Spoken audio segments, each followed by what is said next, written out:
อย่านุ่นกินนุ่น บาดปากเลย โอ้กุ้งชดๆเว้ย สุยะนา เด้อพี่น้องเด้อมื้อนี้ ที่ใหม่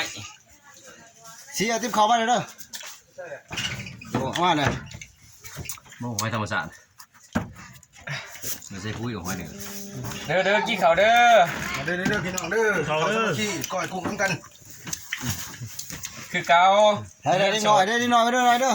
อยู่เฮือนสดคือเก่าคือเดิม ต้มหอย มักแต่อันหอยชอบกระจูบแลกกระจูบ อาหารธรรมชาติ มันหลายหอยได้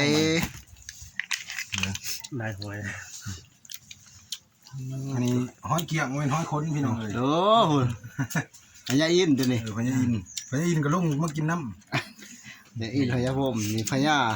าพรมตัวนี้ ตัวนี้พลือสี อะไรสิอยู่ในถ้ำก็ยังออกมาเนาะ ำคนแสบเนาะ แล้วพอก้อยกุ้งพลือสีกันเลย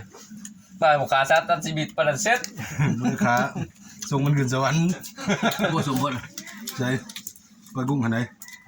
สมบูรณ์สมบูรณ์ โอ้มึงนั่งเกี่ยวจับ เด้อกินข้าวเด้อเอาอะไรได้เลยจุ่มมาแต่ไทยเลย มืดเนาะ ครั้งนี้แนมมาแม่เพราะว่า